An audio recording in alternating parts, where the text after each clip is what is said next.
Alright, before I, get done with this for today, I wanted to take a minute to address the Seattle Seahawks because some things are happening, and I haven't spent a lot of dedicated time just talking about them. I look at the games before and after, but the broader perspective I don't take a lot of time to look at because the NFL moves so fast with everything else that was going on this year that I wanted to try and keep up with all of it, and there wasn't a lot to talk about this year. It was what it was. But the season's over. It's 2009, and after the Super Bowl, it'll be the off-season, which to me is every bit as exciting as the regular season. You just got to know how to pay attention to it. So, looking at some things we need to consider. I guess the one thing you would really want to look at is the number 4 draft pick we hold. 4th overall behind the Lions, the Rams, and the Chiefs, I think. Yeah. So that's pretty good.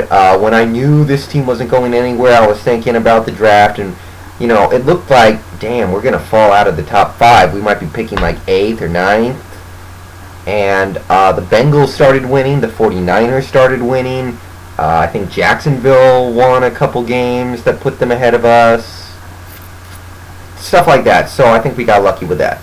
As for the number 4 pick, I think there are a lot of things we can do here because we do need help across the board. Offensively, a tackle would be cool. I'd be cool with a Michael Oher, or however you say his name, or I don't know what's going to happen to Andre Smith's stock, but Walter Jones had a great season this year. People thought he had another bad season, but he was great this year.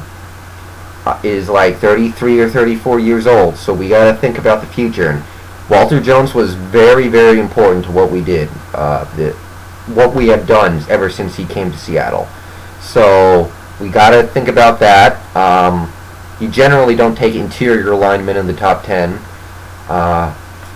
Or really, I would not take a tight end in the top 5 either. It's happened, but we're set at tight end anyway. We could even look at quarterback. Matt, I think he can still give us 1 or 2 good seasons. If you look at this year, he didn't play well. Seneca Wallace really did outplay him entirely, but excuse me. Matt's the guy, and he's like, I think 34 now. He's getting up there. He's taken a lot of beatings over the years. In 2006, he missed 4 games due to injury. He was banged up all season. This year, obviously, he had the bad back, the bad knee. So he's taking a beating, and he's got a timer in his head, but he did not start playing this game seriously until midway through his career. So he can give us a couple more good years, and if he can stay healthy, if the surgeries go well, I think he can give us what we need. But if we don't trust Charlie Fry, I don't think we do, and we can't trust Seneca Wallace because he's like 31, I think.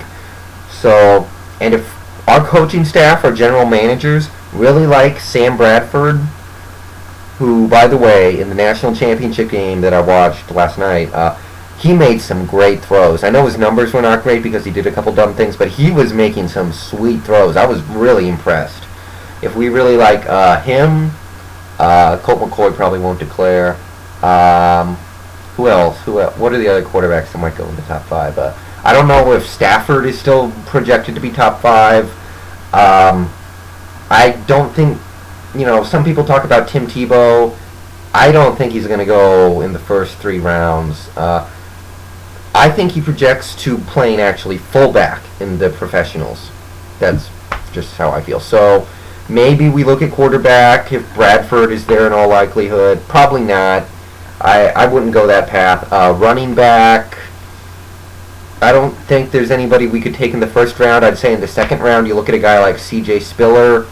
A lot of Seahawks fans that I know like Michael Crabtree at number 4, wide receiver out of Texas Tech. If you want an NFL comparison, he is Andre Johnson. He's big, he's fast, he runs great routes, he's got these great hands. He's the total package of wide receiver. And I think he's going to be a great pro. He's what Calvin Johnson was 2 years ago, and we've all seen what Calvin Johnson did this year. But even though I would support taking Michael Crabtree, and I know why we would, we cannot depend on Corden Robinson. Nate Burleson is not a number one receiver. Cannot depend on Deion Branch to stay healthy. Bobby Ingram might be gone. We do kind of need to think about receiving. If Deion Branch goes down, you can kiss it goodbye pretty much. We cannot depend on him to stay healthy. When he's healthy, he's great, but that isn't as often as it needs to be. But you do not build championship teams around a wide receiver. Wide receivers do not win you championships. For the most part, if you look at the Super Bowl winners of the last several years, they had players like Antoine Randall, David Givens, even Deion Branch is really not a very special player. Amani Toomer, these guys started for these Super Bowl winning teams. There's nothing really special about those guys. For the most part, you do not build championship teams around wide receivers. So I'm a little wary about taking a wide receiver with a top 5 pick, with our number 4 pick. But he's an excellent player. We don't have to build around a wide receiver, but having a great one would probably help us quite a bit. We would just need to make sure that we get, competent pieces to go around. Defensively, I don't feel like we're going to go defense with this pick. We picked too many cornerbacks in the last couple weeks. We have too many defensive ends, if anything. Defensive tackle, I feel pretty good at. I'm still wondering if Red Bryant is ever going to do anything. I don't think we need another linebacker. I think we're set at linebacker. If Leroy Hill leaves, I think he's a free agent this offseason, then we got Hawthorne. I could live with Hawthorne, but I'd like to re-sign Hill very much. Thank you. Yeah, that's about it for that draft. So, main guy I'm looking at is probably Michael Crabtree, but I'd be happy with just about anyone we could take there offensively. That's where we need to look. Okay, some other things. We obviously have a new coaching staff coming in.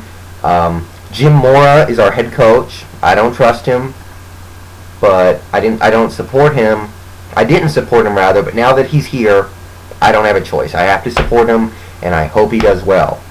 Just like how, I didn't vote for Obama, but now that he's president, I'm going to support him and hope he does whatever is best. I don't care that I didn't vote for him. At this point, I'm just supporting him because he's the guy. Greg Knapp was recently hired as our offensive coordinator. Not excited about this one, guys. Not excited. Jim Mora and Greg Knapp actually teamed up in Atlanta, and they did some really weird things. Greg Knapp had some really conservative play calling issues. 3rd and long, let's hand it off to work. Done, baby. Stuff like that. So I'm not very excited about that. He's had a pretty poor track record. Really, I don't want much of anything to do with Greg Knapp.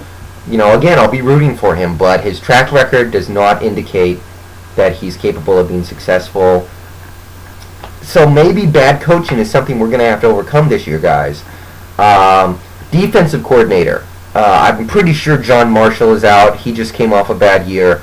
I'm pretty sure he's out. One guy I heard we're probably going to replace him with is Rod Marinelli, which is very exciting to me. I would love to have Rod Marinelli. Even though he was an awful head coach for the Lions in many ways, it wasn't completely his fault. It was more on the players, number one. Number two, he was the defensive line coach for the Tampa Bay Buccaneers when they were playing so well, when they had a dominant defensive line. So his track record as an assistant coach, as a positional coach, which he would be, is very good. He was very good for Tampa Bay, and I would love to have him as defensive coordinator. So that I can dig. Beyond that, it's really hard to say much more about getting into the offseason. We probably are going to have some players leave, some new players come in. Things could be completely different next year. I've even heard rumors that we could let Hasselbeck go, which, I would not side with that. But some changes do need to be made. I'll address them as they come up. But right now, that's the draft. That's our coaches. I don't think there's much else to say. So, see you guys later. Let's hope for the best. That's all we can do.